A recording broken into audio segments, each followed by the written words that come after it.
we're going to talk about here is that there's a few ways that you can do splits on your hives.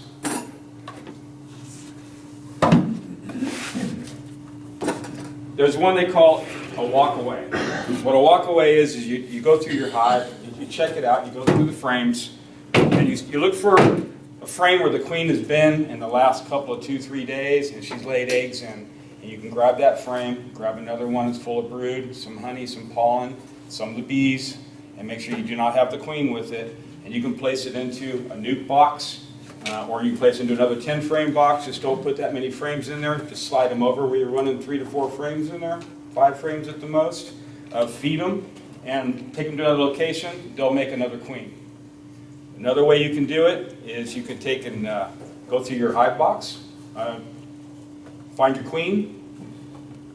If you might want to purchase a queen clip. That's the easiest thing to do, is find you a queen clip, because as you're going through, if you've got a double deep and you start tearing through the hive, and in the second or third frame you pull out, you find her, now you're kind of struggling trying to figure out what to do with her so you don't lose track of her.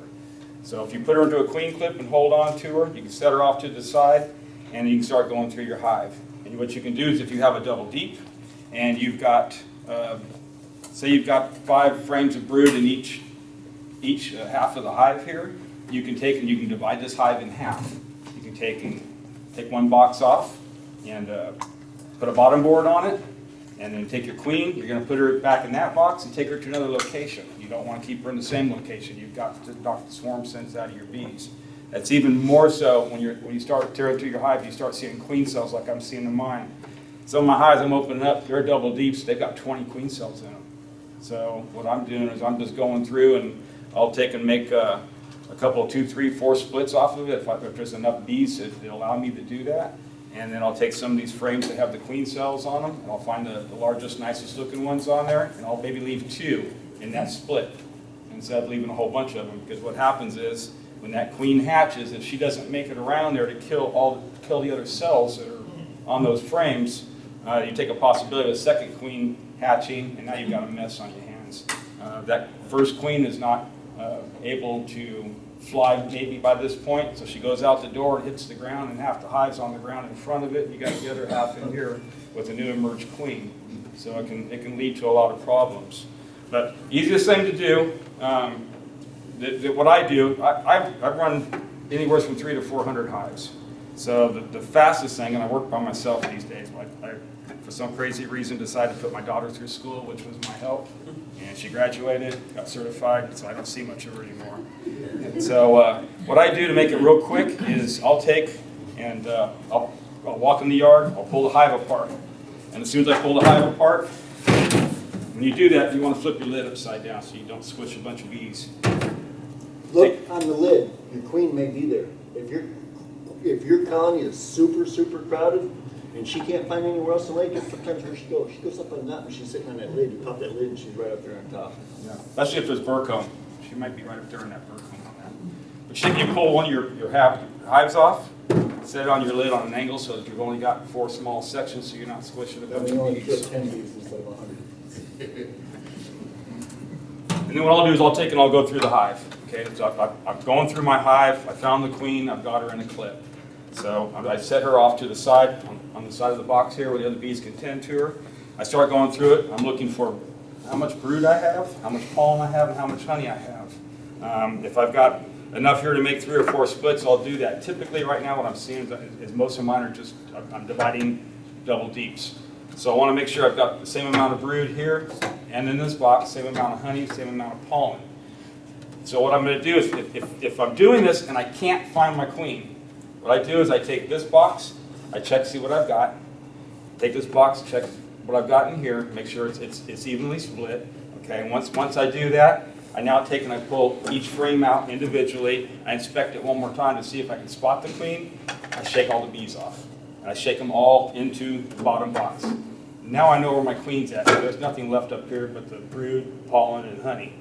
So then what I'll do is take my queen excluder and I'll set it on top of the box. I'll grab this box that's evenly split.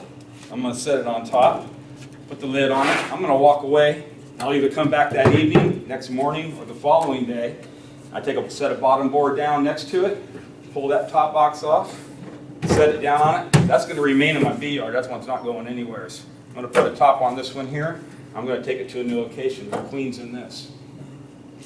Never leave your queen in the same yard she was in. Just make that a rule of thumb. Because you're trying to knock the swarm sense out of your bees. You don't want them swarming out on you. The swarm sense is still there. All those bees in that colony are still in swarm mode, and you really don't want that happening in the same yard. So you want to carry your queen away? Yes, sir. How far? Yeah. How far? There's a rule of thumb. You always move a hive 2 feet or 2 miles. So if you're moving a queen out of the yard, 2 miles. That's their foraging range. Yeah. So if they're too close, and they have to get out of that box, you did that split and they didn't like for some reason, they go in swarm mode, guess where they go back to? So the yard they came from. Because they know that's where home used to be, and that's where home, the bees like to go where bees have already been, but that's where they've been. So did you bring the hive back after? Yeah, you can move it back. If you left it over there, let's say a week or two, that their GPS memory is pretty much lost by that point of where the old location was, and then just put it right back. That was my question. That was your question? Yes, ma'am. Mention why you want to keep a few frames in that split if you split it in 3. There's a reason why you do that. If I'm breaking a hive down and see I'm breaking it into 3 or 4 different sections. If I've got enough bees to do that. That's the key question. Bees, enough bees. Right. If you don't have enough bees to cover frames, don't make your splits that large. They got to be smaller. completely covered, and then twice as many bees as you think that needs to be in there. Because if you don't, they'll get slimed out. In which exactly that's why you hive beetles. So you want to make sure that you've got enough bees to control the area. Don't want to make a split and have it get ruined by hive beetles. He mentioned a little bit ago about some people are putting supers on right now. That's the biggest mistake you can make, putting super on right now. You just create a whole bunch of room in an area for hive beetles to hide. That's the last thing you want to do yet. They can't, the rule that we typically use in our bee yards is 80% rule. 80% of everything in that colony needs to be covered in bees. If it's not, then they don't need any more space yet. When it gets past that point, then add the space. And then when that next box is 80% full of bees, 80% of everything is covered in bees. That way they can control them hive beetles.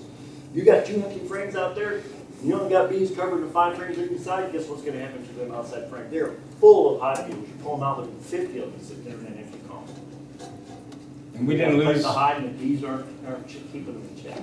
And we didn't lose our hive beetles this winter. We didn't get cold enough, so hive beetles are already Move the thing over a little closer. pretty heavy in the hives. Yes, ma'am. So when you put the boxes back together, are your queen cells going to be in the top box? Is that what you were saying? If you're going to make a split, you're just going to depend on the queen cells and not requeen the hive. You're going to leave the queen cells in the existing yard they're in now. You're going to remove the hive of the queen. And you move the queen to the other yard? Yes, ma'am. Okay. Can you talk about what a queen cell looks like? What should we be looking for? You're going to, unfortunately, none of these pictures have a queen cell on It them. looks like a peanut. Like a peanut, maybe about the size of your thumb. Some of them get that big, maybe your small finger. And they're typically hanging off the side of the frame. I'll show you a picture. So if you got your frame like this, you're going to see them hanging off the frame like this. They build along the bottom. If you got a double deep, they'll build them on the bottom of the top box in between in that bee space, that opened up bee space in there. Dane, for the new people, explain what a bee clip is. You mentioned a bee clip 2 or 3 times. A lot of people don't know what a bee clip is. Queen clip. Queen clip, I'm sorry. Queen clip is a small cage.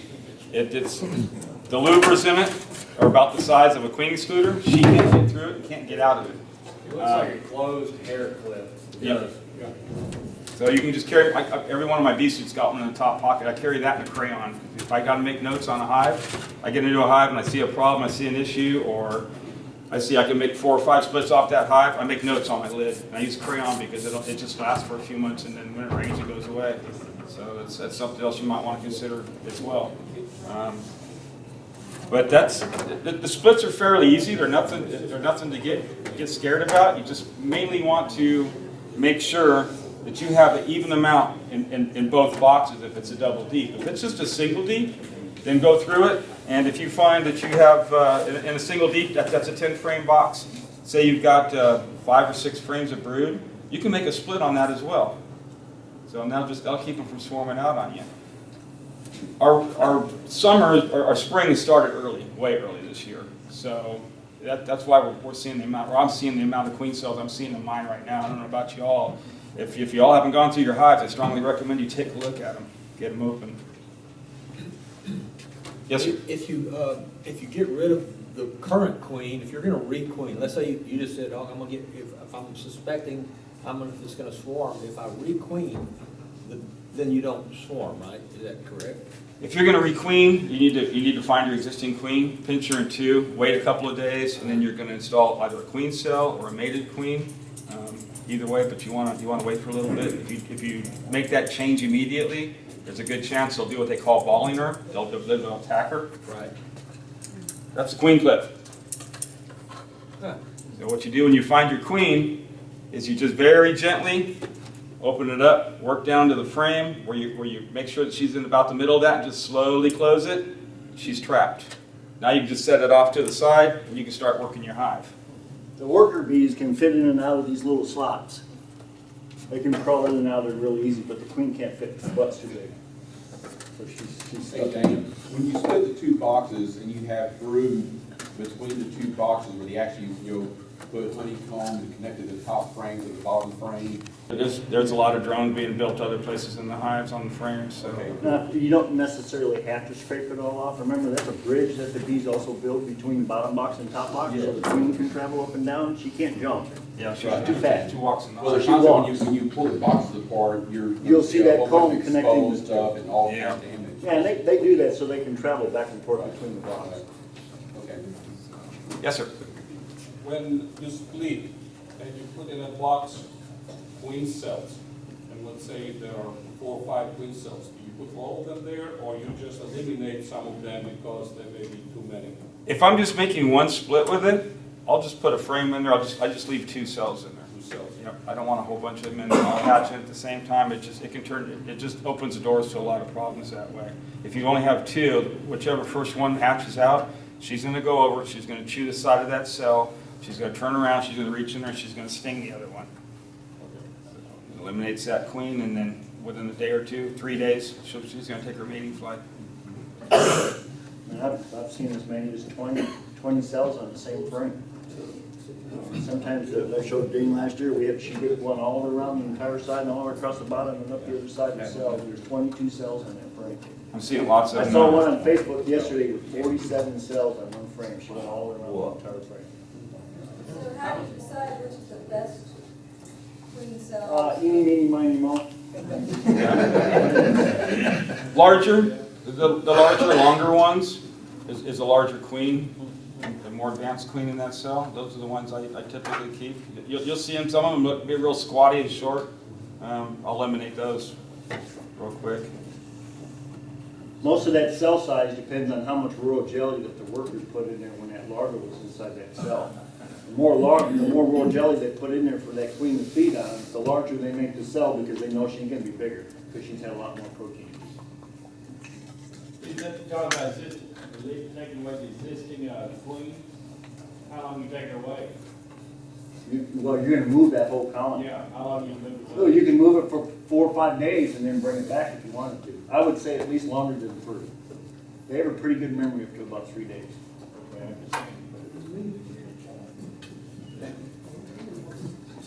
Any other questions on splits? You have to feed them when you split them like that? You take the queen away from the water? It's preferred. Preferred, okay. Sir? If you have a frame, let's say now, suppose there are 5 queen cells, and you would say, okay, I'm going to start to make 2 splits out of them. Is there any way some of those queen cells to separate them, or? Sure. You can remove them off of that frame and then take them to another split. And say you made another split with it, but all the queen cells were all on one frame. Just take and pull one of your frames out. You take your hive tool. You can make an indentation in the wax, and gently put that queen cell where it mimics the same thing you just removed it from, and then easily put it back in there again, and then gently move the hive so it doesn't fall off. Sure, you can salvage those. Be really careful with the queen cells. Yes. Shake it up. Yes, I Flip it understand. over. Yeah, in the But last, if you try to extract it, it's gonna be very surgical, you have to be very. No, that's really easy. But Well, you wanna be especially the very last- delicate with it. The last 4 days of that cell is when the queen's wings are being developed. So she's got 2 little nodes on her shoulders, and if you bump that cell, and that node bumps the side of that cell, then she's gonna have a deformed wing. Yep. there was a complaint on one of the commercial websites saying somebody bought 150 queens, and the majority of the queens are damaged, so whoever was harvesting the queens wasn't very gentle with them at all. It's a- That's the key. It's a time period, you really gotta be sensitive and real careful with them. Yeah, it's handling them is the more sensitive part than as far as temperature. I mean, they can take temperature swings up and down. I mean, sometimes, like, you know, if I want to slow a queen hatch down a day, and because I'm not ready, I'll just lower my incubator down by 1 degree, and that'll slow them down by an entire day. I mean, I took queens that were supposed to hatch on Sunday, and last week I moved them all the way to, it was Tuesday evening before they hatched, by just slowing the temperature by 1 degree. Another question on the feeding. I bought a super feeder, the super part up there. Is there a benefit between that versus the frame feeder, just volume? I prefer the frame feeders over the overhead feeders, the super feeders, for a couple different reasons. One is when there's a gallon or 2 of cold liquid sitting above their head, and the night temperatures change a lot, guess where the condensation starts? At the bottom of that feeder. And then you got cold, wet water dripping on your bees. That's why I don't like those type of feeders. I mean, a lot of people do like them. Each person's got their own choice. I like the inside frame feeder, as you were mentioning. One is I leave it in the hive all year round, whether I put food in it or not. It's actually my access into the box. So when I go to work my box, that's the first thing that comes out of the box. Now I got 2 inches of room to move all the rest of my frames so I don't kill any of my queens, like most beekeepers do, because I'm not squishing it. And I'm not rolling any bees, so that doesn't make my colonies mad. You pull frame out of the middle of that colony, you roll bees, guess what you just did? You're pissing them off, so you're going to have an attitude issue. So that's the advantage of that. So, but that one, you have to open up the hive. Yeah, so you keep it always either to one side or the other. So you only have to open up the hive 2 inches to pour food. So you don't even have to really expose the bees. Top box, right? Yeah, Yeah, in but the top box. I keep them in every box, whether it's a top box or bottom box. So if I want to feed this hive, of course, I don't use these, but if you did use these, you pull your cover off and pull your interscope telescope and cover it right there, so you're only exposing the feeder, and then feed them. There's no reason to open the whole box.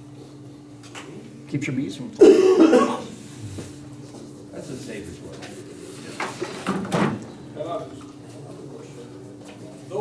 Those feeders, I found out sometimes that I use the 2 gallon, so it takes the space of 2 frames.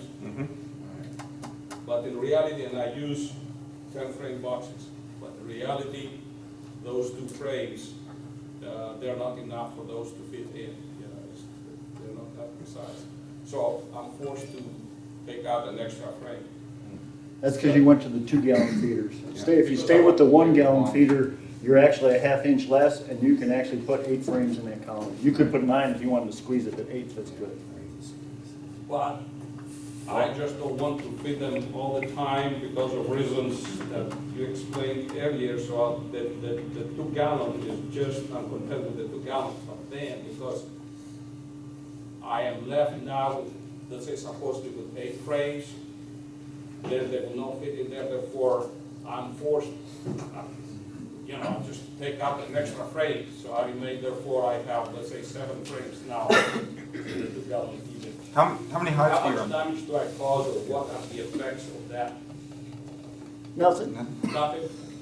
Just The less bees room don't in the care, hive. just gotta be careful of bee space, 3/8 of an inch. If you make a gap anywhere in that hive that's bigger than 3/8 of an inch, bees are gonna put comb there. Either cross comb or another row of comb. So when you run, with some of these feeders, when you're running these feeders, they got this room in here, right? So you want to push everything together. So you're gonna push your frames over here in, and you're gonna push this in. I suggest you push it into the middle, and the reason is so the bees can walk the walls here and walk the walls here for hive beetles. Because if you push this up against your feeder up against this wall here, you'll find when you pull this out, there's a million hive beetles sitting on the wall. So, Because the bees can't get in there and try to They can't get in there corral and them where they're chase them. supposed to be. so if you do this, and you work them where everything's right in the middle, because you got to keep your bee space. You want to make sure that these Flowers touch each other. these areas, for the new folks in here, bee space is a calibrated area that bees have. As long as they have what they call this bee space, they're not going to build what we call burr comb, and they're not going to cement everything together. So you see the area, this is how it's hourglass, and it's wider here at the top, and then it narrows down. That's your calibrated bee space. And as long as you keep your frames all together, the bees are going to work off the frames here. They're not going to build in between. And they'll build straight comb versus Zigzag. Unless they're Russian bees. So I didn't notice a drop in the 2 gallon feeder. I don't know what it is about Russian bees, but they like building sideways. I don't care what you throw at them, they build sideways. Sugar water, I can kind of see the mold really quick inside. I've noticed larvae inside the sugar water. And that's it. Yeah, a lot of larvae. So if you're gonna use 2 gallon feeders in the summertime, you should put a little bit of fluoride, a little bit of bleach. There are the recipes over there that I use is what is the vinegar? The apple cider. And apple cider vinegar and some other treatments and, you know, Bleach will keep the mold out. Yeah, we don't have problems. we don't have mold. No? In the summer? No mold. Did you feed them in the summer? The only problem I have is one time I got my bees drunk. Because my syrup got turned into alcohol, okay? So, what they got? So, they were nice. If you're having a problem with your sugar syrup molding, honeybee healthy will slow that process way down. And it's got essential oils and stuff in it that benefit the bees' health. So, That actually fattens them up. yep. You have a question? When you put sugar water in that type of feeder, you just leave the feeder in place, you don't take it out each time? No, the only time I take it out is when I'm working the hive. That's the very first thing that comes out.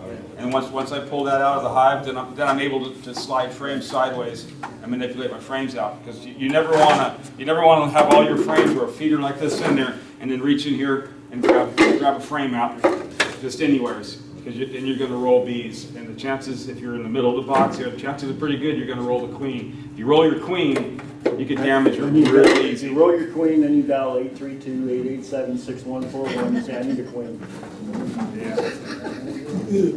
So you always, regardless whether you have a feeder or don't have a Pull the feeder. cover off with the 2 shafts down there, you just put the sugar water if you wanted to.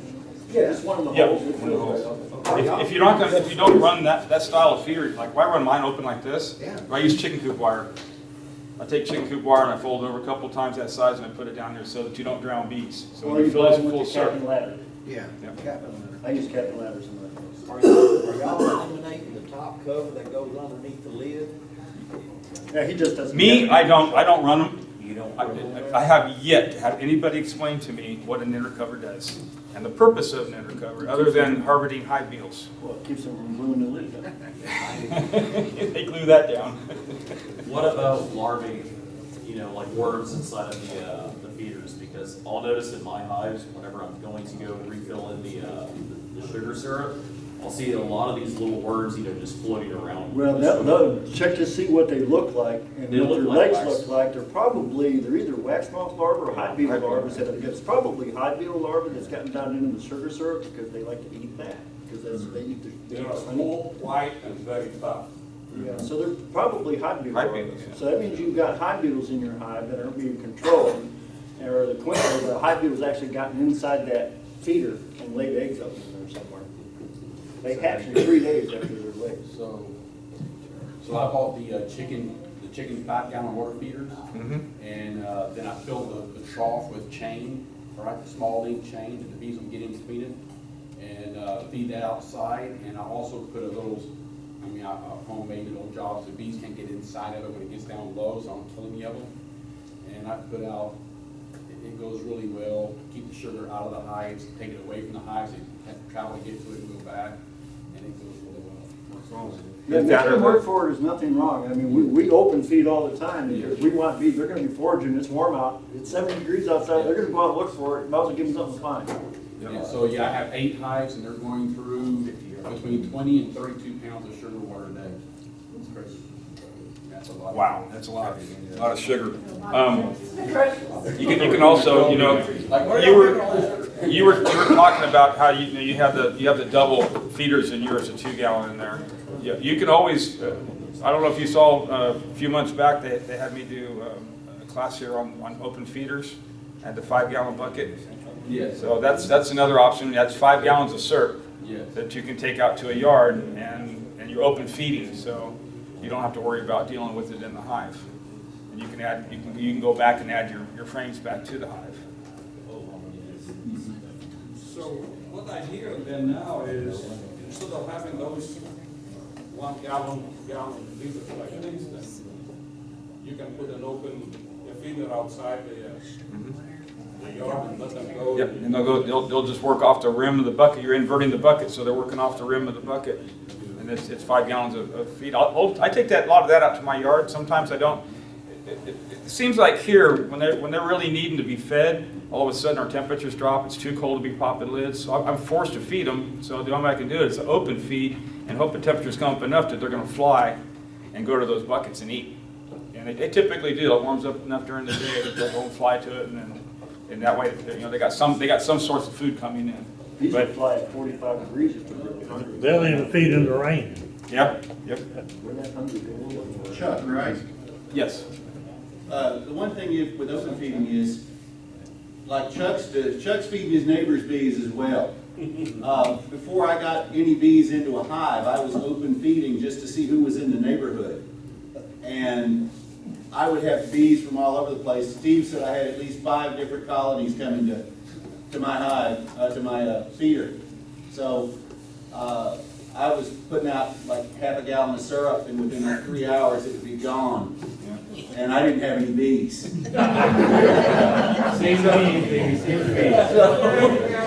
Wasp, hornets, all kinds of stuff. Butterflies are all That was feeding the off. other thing. That was one thing I did find. I had wasps, I had little native pollinator bees show up. The thing is, as long as the food was free, I didn't have any fights. They were all just coming in and sucking it dry. Clyde, Bees won't get lazy, though. you what? Feed off that. I didn't hear you? And bees won't get lazy and just feed off the sugar water, will they? No. They prefer what Mother Nature would give them, so as soon as Mother Nature gives them something, they always choose the best of the best. So they will go and find something better than what you're giving them. It's just best to have it there for them. Yeah, because we just don't have it, we don't have nothing available for them now, so we can give them something to choose. And then when they don't want it, when they find Mother Nature's source, you'll see it'll stop. They'll stop taking what you're giving them. It'll stop like a brick. Give me that nice feeder. You can empty the feeder, but keep the feeder in the box. Gotta keep that space. That's correct. Keep it sinking. Yeah, because if you pull that feeder out of there, you're done feeding, and you got that hole there, they're going to build in it. 2 rows. Make it 3. Or you can pull it out. You can put a frame in, sure. You can do that. Just make sure you got something in that I spot. would leave the feeder in there so you can safely work your bees without I killing them. remember what you said there, I was saying, fix it. Otherwise, you gotta dial 833-7614 when you're doing it. Already called you anyway. Yeah, look here, and you know, sometimes I'll let my feeders intentionally go dry for one day. That makes them get out and look. That's right. You go and look and see if there's anything there. Okay, I'll feed you tomorrow. Hey, Dane, if you pull the feeder out, are they gonna build a cone from the last frame over, or they Sure gonna will. start from the wall? That to the wall, to the lid, or the Sideways. above it. It'll turn into a mess. So either you want to leave that in there, or you want to put another frame in there, or 2 frames if you want to go out 10. I can't work. I've got so many hives, and I have to move so fast going through yards. I can't run 10 frames in the box because when they start gluing stuff together, it's frustrating and it just slows me way down. So this is the easiest method for me. But any other questions on splits? So everybody's going to go home tomorrow and do splits? You need to open your hives up. You need to take a look at them because if you got queen cells going on in there, and the amount of time it's already been started and been happening, and you'll lose your bees in the next few days to swarm outs. So, yes, sir. I got a question about pests. It's kind of in the pest realm. When I set up my hives, I was told to that I got to put something around them to keep the ants from coming to those feeders that are internal. Is there any like recommendations? Cinnamon. Motor oil. No. Cinnamon. Ants don't like cinnamon. You can use rock salt. That tends to help keep them away as well. But cinnamon works the best keeping the ants out of the way. So, but you got to make a complete ring. If you Google the cinnamon tree online, it'll actually tell you that it creates a chemical called cinnaminoid, which kills ants. I have. So that's why the carpenter ant won't even touch the cinnamon tree. How often should you go in your box? You know, man asked me. How How often should you go in your box? How often should you go in your box? Right now, at least every 2 weeks, I'm checking mine. I'm going around if I can make splits off of them. Right now, my biggest goal is getting my hives split down for the reason of knocking swarm scents out of them. As a new beekeeper, should you wait 2 weeks before you go in every 2 weeks? If you haven't been in your box, You need to be in you it. need to be in your box. Yeah, you need- Every week, well, a couple times a week. Some beekeepers, brand new beekeepers, they love to go in there and check their hives out every single day. And then they call up and they go, man, this colony's just not growing. I don't know what's wrong with it. Well, it's because you're in the box every single day.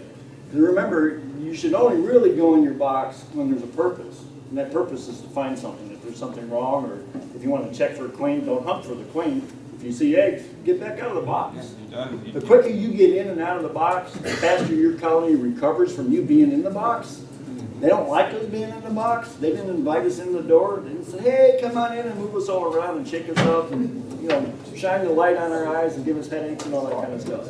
So get in and get out. If you figured out what you needed to know, then get back out. Yes. And your bees will actually grow a lot faster. And this being the time of year that you're doing splits on hives, you're looking for your queen cells and all in there. As soon as I go back into a hive again, it'd be about 2 weeks. If you're looking for swarm cells, they're usually going to be on the bottom of the frame, so I do a flip the hive and just They can. down. Well, no, because you want to get that. You want to get your queen out of there. And Well, if you're doing a split, but if you're just looking for swarm cells, it's Okay. if you have them. if you're just looking for swarm cells, you've got to do something with the hive. You don't want to just flip it and leave it.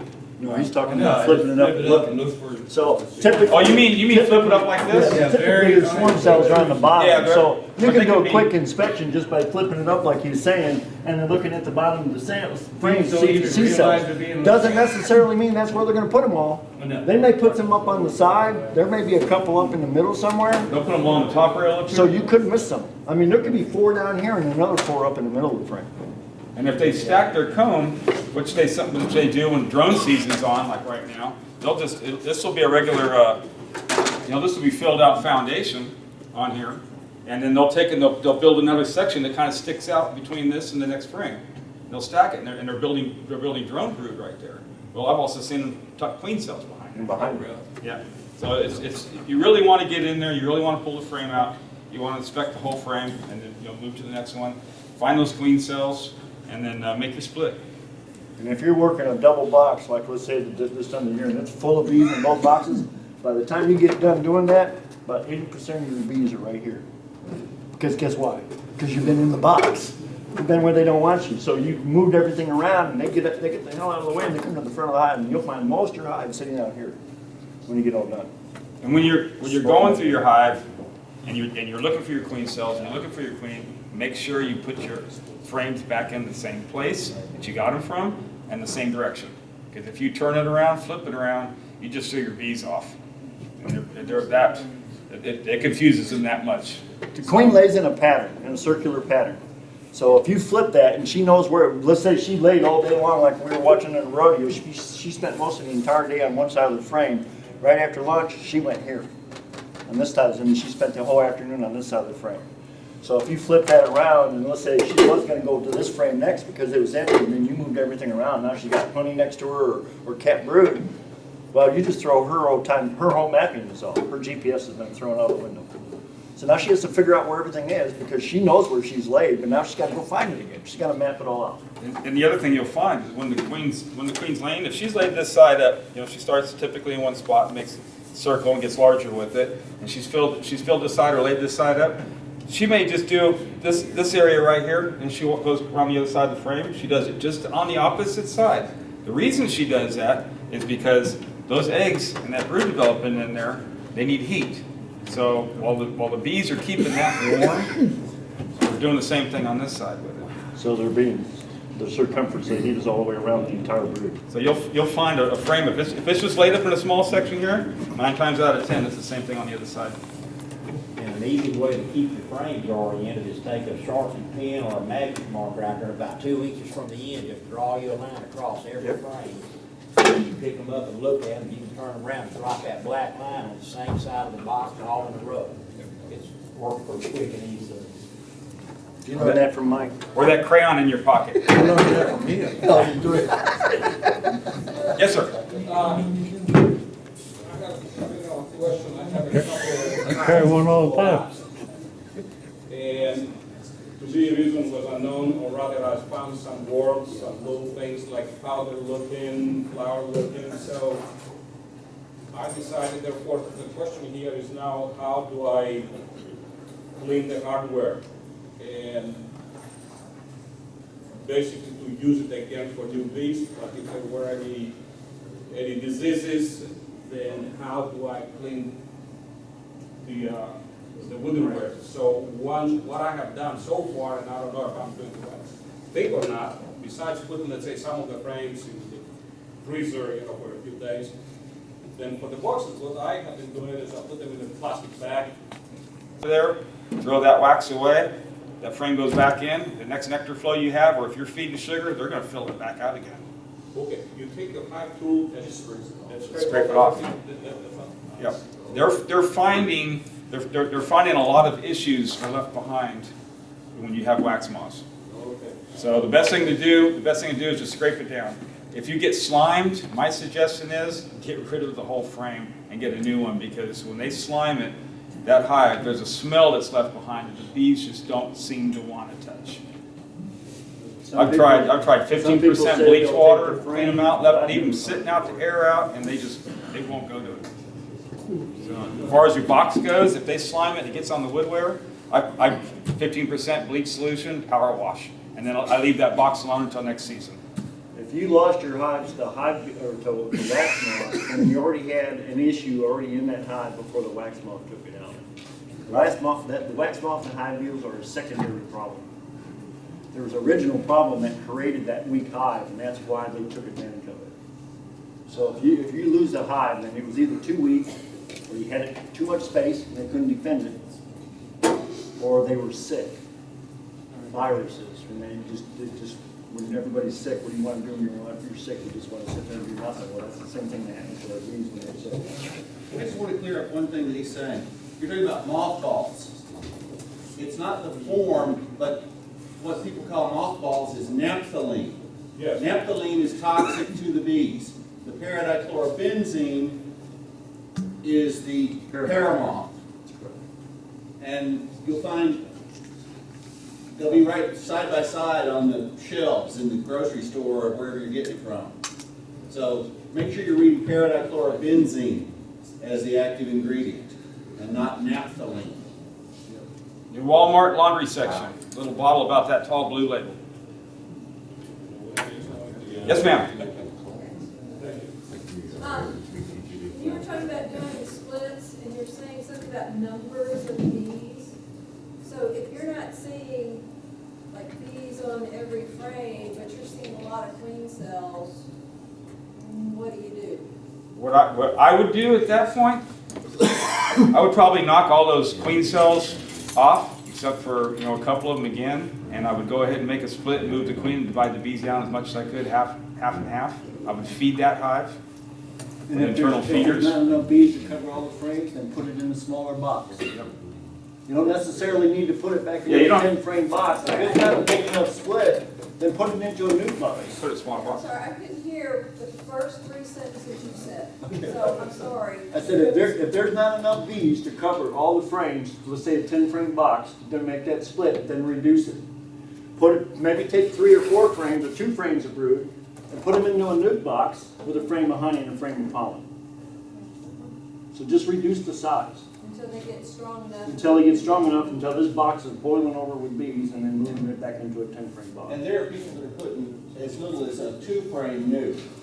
So you can get your nuke boxes in As long as you got variety. as long as you got plenty of bees. You gotta remember, you want more bees than you think you want, because that's how they can defend the hive. Yes, sir. You use the term slime. What does slime look like?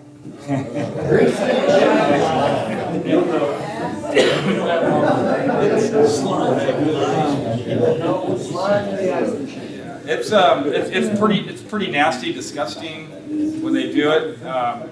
What happens is a hive beetle goes in and will lay in a frame, and then it's like somebody blew a whistle. And 3,000 eggs. yeah, just hatch all at one time. Now you got these little larvae, look like little tiny miniature worms running around in the hive. So they've defecated in that area where the honey and the pollen was, and there's a chemical reaction. It stinks bad, it's nasty, and that's why everything gets thrown in the trash. I'm not even going to mess with it because the bees don't like it either. So at that point, you're wasting your time trying to clean it up. In my opinion, you're wasting your time trying to clean it up. Put new woodware, new foundation there, let it start over. It's a really greasy, slimy. You'll know when it gets slimed. Yeah, if you've got any brood cells in there, they'll cave in. The hive beetle larvae not only eat through the honey and whatever, but they also will eat the larvae. It's pretty nasty. You can clean the box. You said Yes. throw the frame away, but you can clean the box. Yes, ma'am. What I do is I make up like a 15% bleach water solution in a squirt bottle, and I just squirt the woodware all down, and then I take a power wash the inside of the box, outside of the box, and I put it in storage for about a year before I use it again. Let it air out. You throw the foundation on it? Yes. Even the plasticell, it's not, at that point, it's just not worth messing with anymore. It's cheaper to spend $2 to get another frame and start over. If them hive beetles have taken over enough and slided out enough, you don't even have any bees left. They've either absconded or crashed because they were already sick. But I did have that happen to me and took a brand new clean box and put it where the old one was, and all the ones that had scattered out came back. That was pretty cool. Yeah, it's that smell. It smells right. They actually came back. Any other questions on splits? So everybody's got it down, right? I got it. Yeah. We had a box that there was no queen in and no brood. And we had found a frame that had the queen cells on it, so we just put newspaper between them and took a frame off their bees and all and set it over there. It's fine. So you could have put the bees over there without the newspaper. Yeah. Well, that's the bees, everything. Yeah, you can move it all over, it doesn't matter. Well, I didn't know about that because I take sometimes they queens. didn't like to go to another box, see. If they're queenless, they'll take a queen right now. They'll accept that queen cell. They'll take a queen if they've been Well, like queenless I for a while. said, it was much simpler, put a piece of newspaper and set it over, and the time they eat through it, they go fighting it up. Yeah. You know what I do when if I come across weak hives, and they'll say you need to wait or put newspaper between them. I've had a weak hive before, or a hive that's queenless, and had another hive that was weak that was queen right. I take my smoker, I smoke both halves heavily, set them together, and the smoke clears, everybody's getting along. Okay. Saturday. I've read about newspapers. Yeah, the newspaper. If you've got fair, now I wouldn't do that with large hives. If you had hives that were crowded and packed with bees, I wouldn't do that with the smoke. I wouldn't do that at all with the smoke. I would introduce them slowly to each other. Well, like I said, they had plenty of bees in the box, and there was no brood in it, And this other one had plenty of frame, bees, and everything else. This brood goes fine. Yeah, that's no problem. Saturday, when they were putting together one of the observation hives, they were swapping it out, because every 5 days they swap them out, the 2 observation hives. Well, they dropped the one queen and they stepped on her. Oh, wow. She didn't make it. Well, what do we do now? So I had queens, so I grabbed another queen that had already been laying from another hive, because I already had her in a box, in a new box in my truck, and I went in there and I caught her. And I grabbed her and I threw her in the observation hive with all those other bees, and they go, "You can't do that." And I go, "Who says?" It's 4 days ago. She's running around in there laying up a storm. They didn't care. They didn't care where she came from. She was a laying queen. Their queen was already, they figured it out within 5 minutes that their queen had been killed off. And we threw her right back in there, and they didn't know the difference. Didn't know the difference. They didn't even care.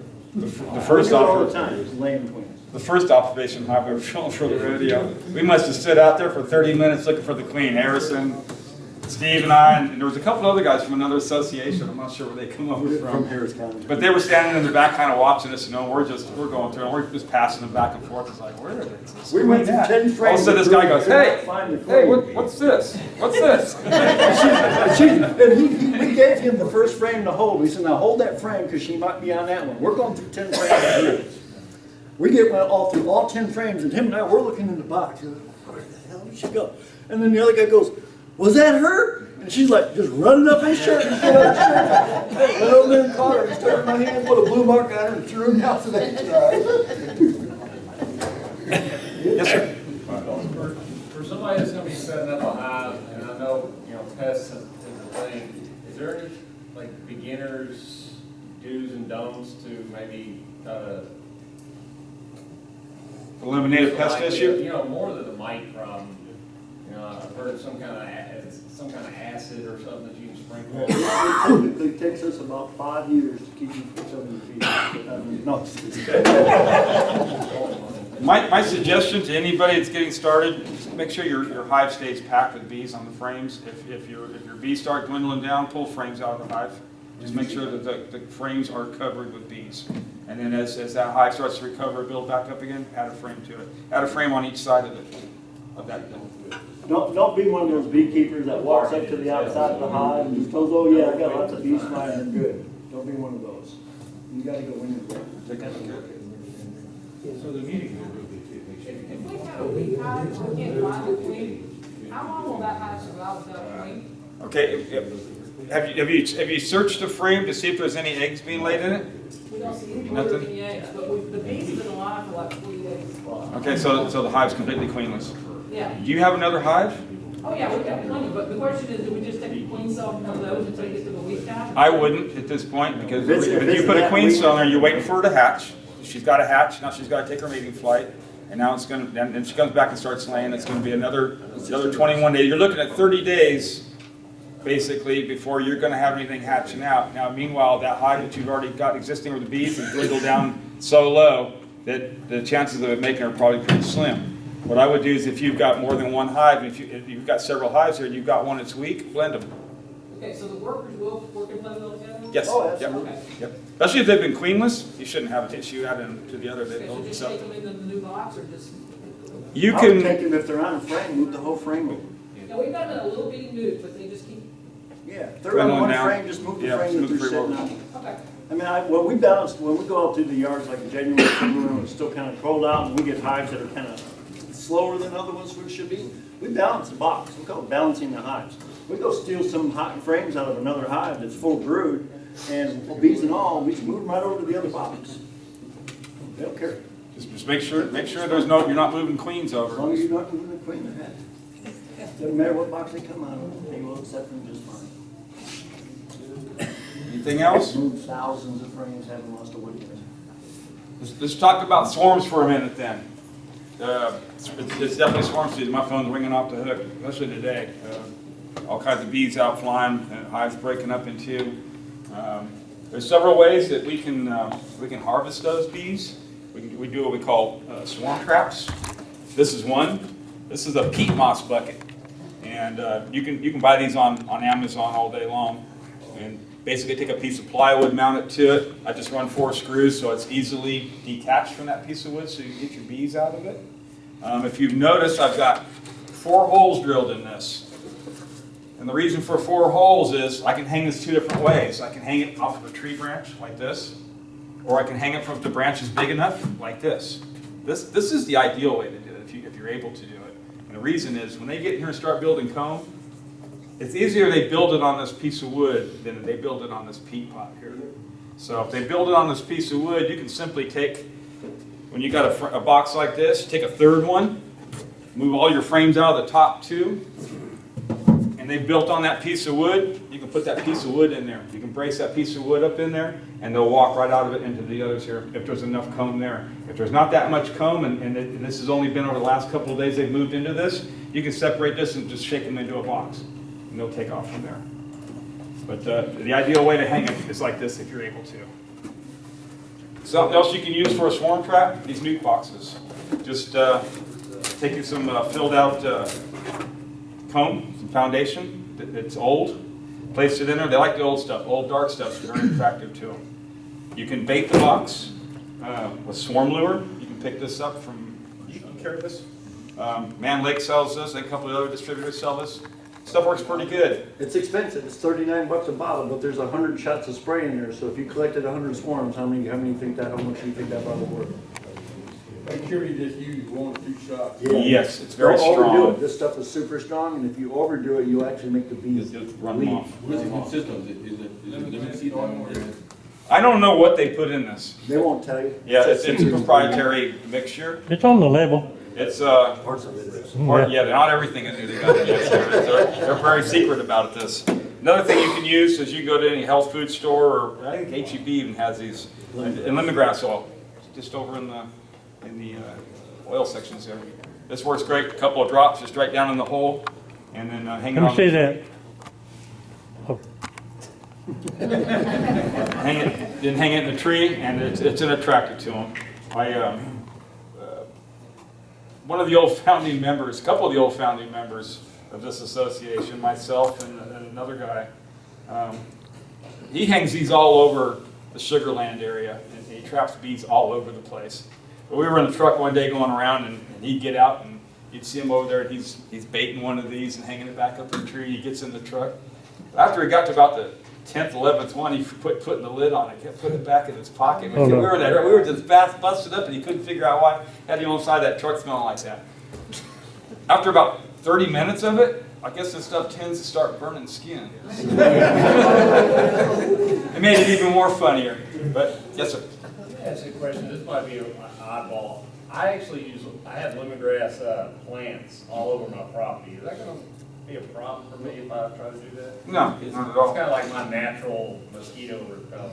Right, and it does work for that. Definitely works for that. But no, that won't be a problem at all. So you can also make your own swarm lure. I've got this little jar here, a pimento jar, and being the amount of hives I have, when I go through and requeen my hives, all my old queens, I pitch them in two, and I fill this jar up with dead queens. And then I take rubbing alcohol, and I soak those queens in the rubbing alcohol, and just shake this up every few days. And then what I do is I strain them out, put them in an eyedropper bottle.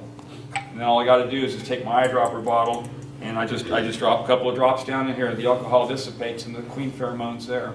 So you can make your own as well. But lemongrass oil, I had my lemongrass oil in my truck, and I had to get it clean from Steve's business. And they found my truck just like that. Yeah, it's a good attractant. With swarms,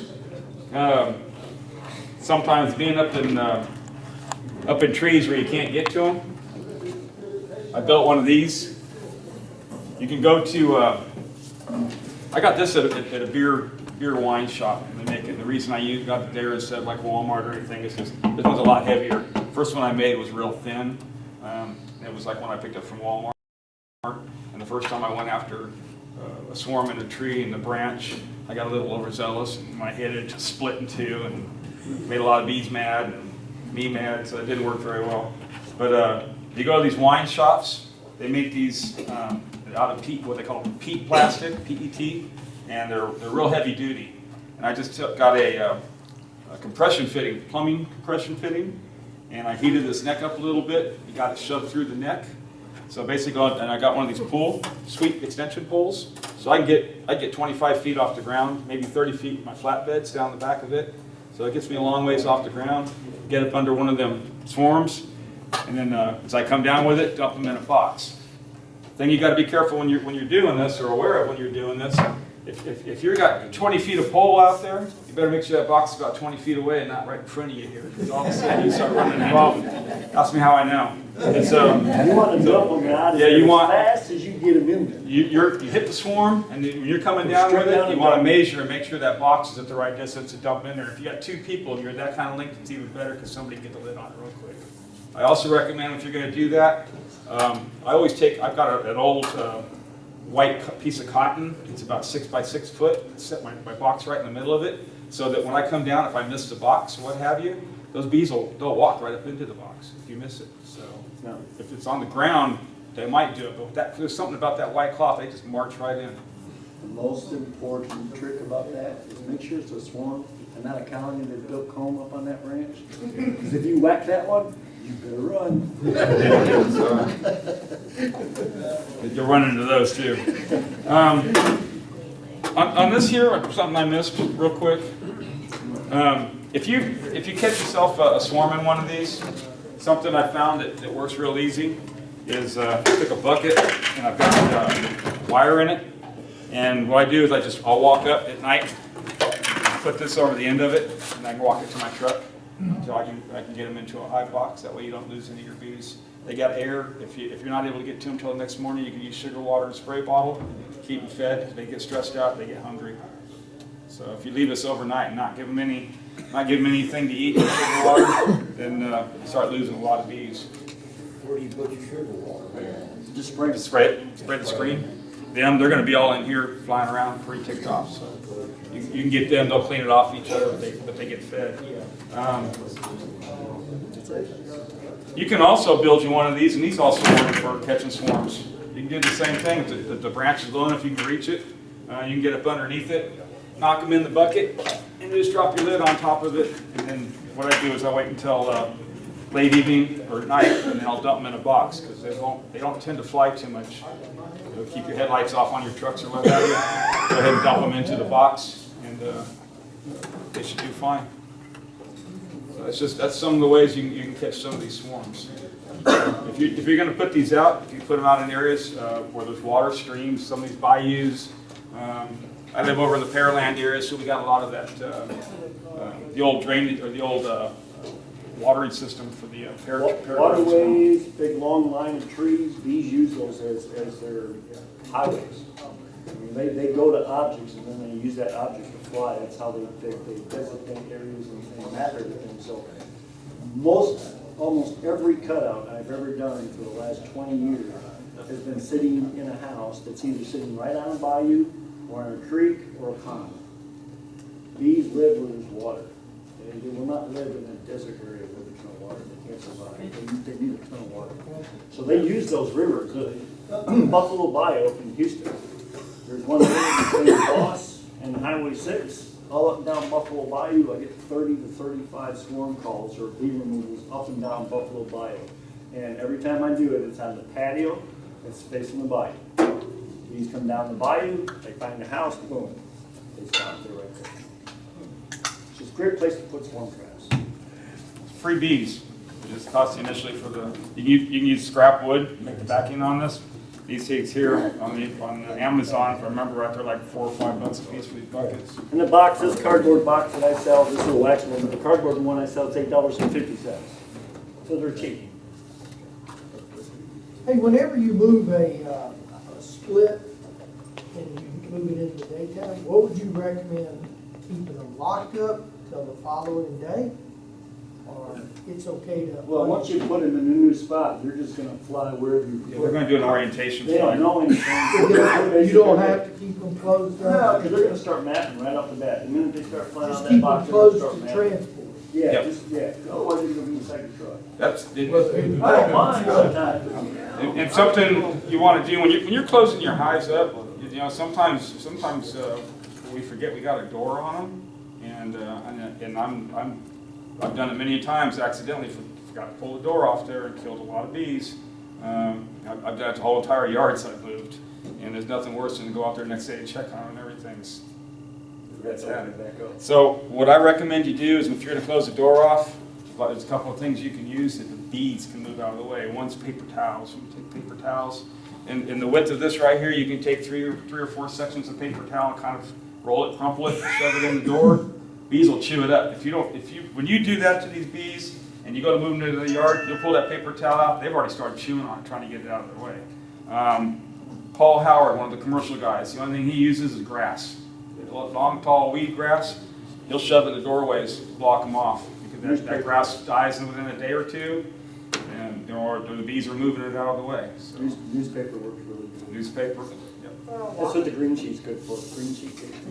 Yes, ma'am. Is there a better time of day to like if you're going to do a split, you do it, you let it sit for a little bit, and then you go to move the hive? Is there a better time of day when you should be doing that? I I prefer to do my splits in the morning, so they sit all afternoon and before I move them. If I'm gonna do, like he did, a walkaway where I'm gonna allow the brood to move back up on the nest, because we've shaken all the bees down. Well, I want her to have the whole afternoon to do that before I move her. Otherwise, if I do it late in the afternoon, then I'm probably gonna not wanna do that split till the following morning.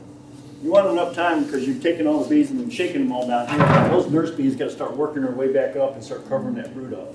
You don't want to take it away too soon before all the nurse bees have moved up. And then you're just shortening that split and probably gonna lose it. Yeah, because after you shook everything down in there, they got to work their way back through this again. Because the queen will stay in the box. Right, Queen will stay in the right. bottom. So you do that, the hive pretty much, if you make your splits during the day or in the morning hours and you come back that evening, pull them and drop them on a bottom board, that works great. The hive, the nurse bees, everybody's moved up where they need to be. And then when you go to move it, you'll basically have the hive split in two. If you have to wait until the next morning and you go to move it out of there, and some of your foragers are gone, that's not a bad thing because your foragers are coming back to that queen cell that you got in there or to a new queen that you're going to replace it with. After you do a walk away, how long do you want to just leave it alone? Or do you like get in there and check it to make sure? Once you've moved it to a new yard? Yeah, I would leave it for a couple Yeah, 3, weeks. 4 days at least. Don't bother it for at least the first 4 days. I mean, if it's a new cell hatching out and you go in and disturb it when that queen is hatching, they find that interruption her fault. Yeah, because she's got to hatch, stretch her wings, build her wing muscles so she can fly and go mate. So there's really not a whole lot to see. If you're worried about feed, you can always walk up behind your hive, check the back of it, the weight. If the weight's light, you can open feed without opening the hive up, or you can use what they call a Boardman feeder. It goes up in here. I try to refrain from using those because they do induce robbing. I would use a 5-gallon open feeder or a smaller open feeder first. You said robbing? Robbing, yeah. They make what they call a Boardman feeder. And what it is, it's like a stair-step piece of wood that goes in the front door, in the bottom board, and the lip on the box hold it in place. And then you can use a quart jar of sugar water. Yeah, but it does induce, some of them induce robbing. And the reason, the ones that are wood sides with the metal that's folded around them, when you turn that jar upside down, they leak. So when it robbing like leaks, from other hives. Right, other smells where they come. So if there's a stronger colony opposed to a weaker colony, they're going to rob it out. Yeah. There's one company that makes one where the tongue that goes into the hive is a little bit longer, goes in a little bit deeper. It's solid wood. They've hollowed a piece of wood out and then they've drilled the hole for the quart bottle. Those, if you have to use them, would be the ones I would use because they don't leak out the sides. Or the plastic ones that are solid. Yeah, or the plastic ones. Yes, sir. There is a swarm in my next door neighbor's yard, and it is right there in the cable company's box, down on the ground. I'm sure that swarm came from my beast. Okay. So the question here is, how do I get those? Are they on the ground or in the tree? They're in that green post. The what? They're in the green post, right? Yes. The demarc post. We call that a demarc post. That's where all the cable connections Yes, come yes. together. So inside there's an H rack inside there with the 250 pair of cables that come up and then they split off of that. That's right. So there's 2 screws on the bottom of that. If you take that 2 screws out, and what you want to try to do is turn it. If you can spin it, then you'll be able to lift it off. If you can't spin it, that means they built comb all the way across it from side to side. By the time you get it off, you pretty much ruin most of the colony of bees because honey's dripping all over, they're covered in honey, they're soaked because you're trying to rip comb off of that H-frame and it doesn't come out. And sometimes I've taken pry bars, 8-foot one, thumps up and down on top of those, and it starts to lift the whole post out of the ground. So, if you call AT&T or the cable company, they got a bee control guy that comes out and kills them. Yeah, Doesn't try to I save don't want them, to you do just that, kill that's them. exactly where I can kill them as well. Yeah. Right. So So if you if can get the it's- cover off, then you'll be able to recover the comb out of there and take the bees back out. If it's Comcast, you gotta call them and try to meet the guy out there if you're gonna try to save the bees. They got a special key on that box. I don't think there are only 2 screws and the whole box. Most of the time, they didn't put it back right, and they left a hole at the bottom, and that's how they got in there. Those guys are lazy, and they slip the cover on, they don't That's screw it back right. down, they It's go to from the next from the job. side. But what I was thinking, and I don't know what experience you have, I have known bird pigs here, I'm get, is about, and I went through, the expense and I bought the bee vac. Does anyone have experience? So in other words, the reason to that is once I get to the box, you vacuum out, those out and put them in a box. Well, you're gonna have to get that cover off to. Oh, yes, I would get, but at least I have now, I would not be able to sweep them again with the little, how else would I get them? You know, I cannot pick them up with my bare hands and put them in a box, so. Sure you can, sure you can. Cut the cone and. Last year, the rodeo at gate 15 where it goes into the NRG stadium, they called me up and said, hey, we got a water meter that's full of bees. And the sheriff's department that was sitting there guarding that gate was scared to death they wouldn't get out of the patrol car. So the rodeo calls me up because I'm on their bee patrol program. So I went over there and I literally picked the cover off, took a new box just like that and scooped them out with my hands and scooped it in the sheriff's stand. Hey, what's wrong with you? And they were flying all over. People were walking 2 feet right by me as I'm scooping them up, putting them in there. And once I got the queen in there, they all settled down, all landed on the box. 15 minutes later, I put them in the truck and drove away. Okay, I probably will try that. But in my effort to figure out a solution to capture those bees, then somewhere I came across about bee vac. And there is one particular one, anyway, it was not in production anymore, or I could not find any of those. There is one place somewhere in Colorado, is a big box, like a 10-frame box, you know, that you can get them in and so forth. But of course, I have not used it yet. And the question I have here, you know, just the whole group, does anyone have any experience with bee vacs? Yeah. Yep, this is the inside actually of one of my vacuums. I got two of these. One of them doesn't drill, it's just a bucket. This goes on the inside. And then once it's on the inside of the regular bucket, I've got a vacuum head that goes on top of that. I've got a 2-inch vacuum hose that's about 10 feet long. Is it special bee vac, or you just made? No, it's one I built. You built. Okay. Yeah, the issue with the one that you're talking about that goes over the top of a 10-frame box that I see to be an issue is when you're vacuuming bees, you're slamming them against these frames as you're vacuuming them up. So you need to come by my shop and see the one that I built. Yeah, he's got one that he's custom built. The one that I built, I like it because it's just strong enough to pick up like packing peanuts, and so I'm not killing any bees as they're going down the hose. I also use the type of hose that these places you go to vacuum your car out, these little hand car washes. The reason is the inside of the hose is smooth, the outside is corrugated. And don't buy them pool hoses that have the rigid inside because all you're doing is ripping. Yeah, you're just bouncing the bees all the way down 10 feet of hose. This particular from Colorado, the big box, it is such that as you suck the bees in, they do not come with a straight, with a big force, because it expands on the top with a lot of holes. It reduces the wind velocity, right, and it does not kill the bees. Well, again, you're over the top of a 10-frame box. I've got two at the house. You want one? You're more than welcome to it. I bought one. Oh, you bought one? Okay. I've got probably 9 different shop or bee vacs in my shop, all the way from Dane to Kelly to all the people that have made it. I've thrown every one of them away because most of them killed me. To slow down. Because they're just not designed properly. It's just a 5-gallon bucket shop there. So I built my own. And they're how I extremely control simple. that. Damien's Stand on there, control that bubble or that back. Well, how I control it is when this bucket's sitting into this bucket, air leaks around here, it makes just enough. And then All right, any more questions? No? No? Well, I think I make a motion to end this meeting. Yeah. Oh, we got. Giveaways.